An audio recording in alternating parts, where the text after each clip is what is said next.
Konnichiwa minasan, and welcome back to my channel. I am Reina Scully coming to you from Japan, and this video is sponsored by BetterHelp. I am so grateful to have partnered with BetterHelp in an effort to suggest alternate therapy options for those who may want or need it. BetterHelp is a professional counseling service that is done securely online with a broad range of expertise. The service is available for clients worldwide, which I find especially helpful for anyone that is currently living abroad. It isn't always easy to find English-speaking counselors in your area, so having access to online therapy through BetterHelp may be perfect for you. It's incredibly easy to sign up, just follow the steps and answer a few quick questions. They'll assess your needs and match you with your own licensed professional therapist. You can log in anytime and message your counselor. You can expect timely and thoughtful responses on top of weekly video or phone sessions. Plus, it's more affordable than traditional counseling, and financial aid is available for those who need it. Visit betterhelp.com/Reina, that's better, H-E-L-P, to receive 10% off your first month. Join over 1 million people taking charge of their mental health with the help of an experienced professional. So I'm sure a lot of you have noticed that I haven't really been uploading as often on my channel here as I used to,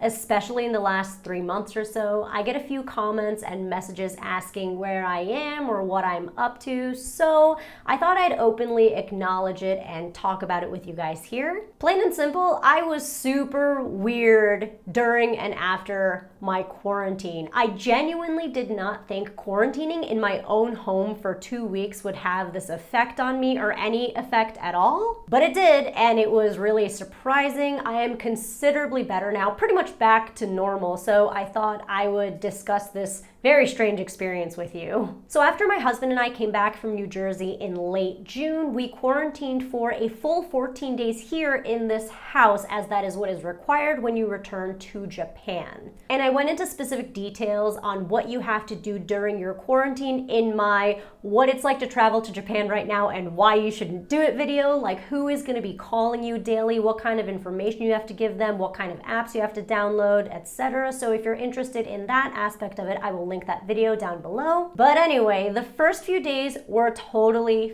fine. We are both able to work from home, and we were jet lagged anyway, so being forced to stay home was actually kind of nice. But then things took a very strange turn around day 5 or 6. I suddenly couldn't sleep at all, and it had nothing to do with jet lag. I couldn't sleep during the day or at night. I had no semblance of a circadian rhythm or routine. Even though I was incredibly tired, I just could not fall asleep. And this kicked off a domino effect where I lost my appetite, which is very unlike me. I'm sure a lot of you know how much I love food and how much joy I gain from food. I felt as though everything was gonna make me sick, and it wasn't like an aversion the way taste aversions or smell aversions happen. I just simply did not want to eat anything, and it was all clearly in my head. The only things I even remotely enjoyed were grapefruits, saltine crackers, and barley tea. And then because of my lack of energy and sleep, I couldn't concentrate at all. And for those of you that don't know, I don't just do YouTube for my work and income. I'm a translator on top of other jobs I do off camera, so I have a lot of clients I work for. But I had such an incredibly difficult time translating. I couldn't come up with the right or accurate vocabulary. I couldn't get nuance right, and it was very, very bizarre. Now, touching on the emotional dissonance during this time, I was really sad when I initially came back to Japan. Normally when I come back here, like pre-pandemic times, I'm immediately greeted by my family, and we'd go out and eat delicious food together, and I would have this huge sense of, oh, it's so nice to be back. Or there'd be some kind of routine to jump back into to help switch my mindset from vacation mode to regular life mode. But I think quarantine prolonged my dopamine depletion, and I was left to continue dwelling and feeling like, wow, I really miss my friends, I really miss my in-laws, I can't even see my family here. Plus, this might sound trivial to a bunch of you, but it was raining non-stop during our entire quarantine and then some. I don't hate the rain, but it was very stormy and relentless and gloomy the entire time, and I do think it did affect me. I'm clearly in a better mood when the sun's out, and I'm sure a lot of people are the same. But yeah, just waking up to being dark and rainy every single day and not seeing sunlight for weeks really did not help. Then around day 10, I became ridiculously irritable. By this time, I was barely sleeping 2 to 3 hours a night. Of course, I would lay there in the dark and try to sleep, but that would actually exacerbate my frustration because I couldn't sleep. So that, not being able to concentrate and not enjoying food was really building up inside of me, and I just started to hate everything. I hated Instagram, I hated Netflix, I hated video games.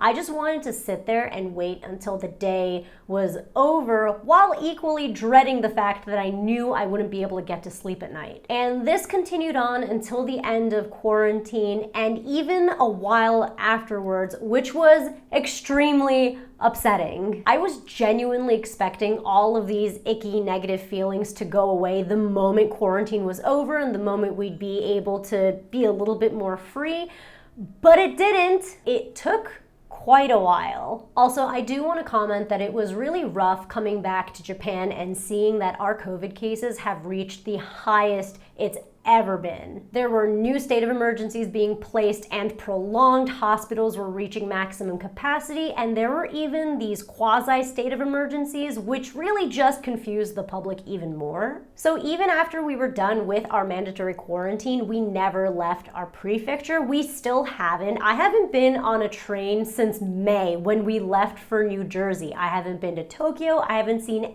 anyone other than my family. And this dichotomy is also rather difficult to deal with. The idea that you are safe from the virus if you're home, but your mental state takes a hit if you're staying in all the time. This, I'm certain, did play a role in my mood and my inability to just snap out of it. Now, at this point, we're around mid-July, and by this time, I wrote and shot about 6 videos, and I scrapped all of them. When I went to go edit these videos, I could see in my face and in the way I spoke, my gesticulations, that my overall vibe was very, very off. So into the trash they all went. This really hurt because I wasted dozens of hours on something that's never gonna see the light of day, and it just kept reinforcing this feeling of defeat and therefore frustration. Oftentimes, I feel the need to be extra positive or exude good energy, and most of the time it's genuine, but sometimes I treat it like a self-fulfilling prophecy where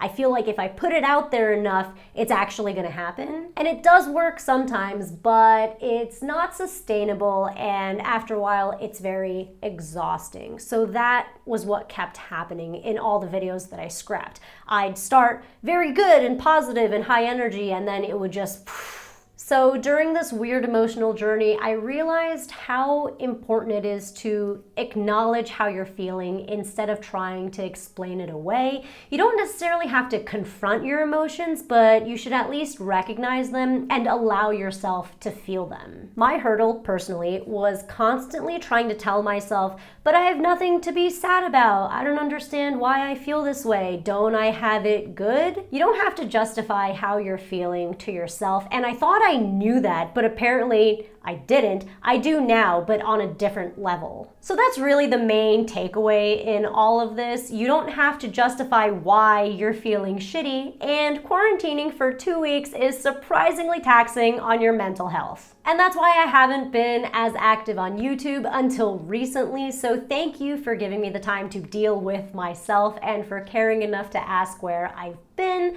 I will continue making videos again and posting as often as I can. Hopefully Japan will recover a bit as well so I can take you around to more places again. I enjoy vlogging far more than making videos at home, and I think you guys enjoy it more too, so I am just praying that I can get back to doing that. So that is it for today's video. Thank you so much for watching, and I hope you're all doing okay in this very weird timeline. And please know that even if you're not okay, that's quite normal, and you don't have to explain anything to anyone. Thank you to BetterHelp for sponsoring this video. Thank you again for watching, and I will see you in my next video. お大事に。そんじゃまったね。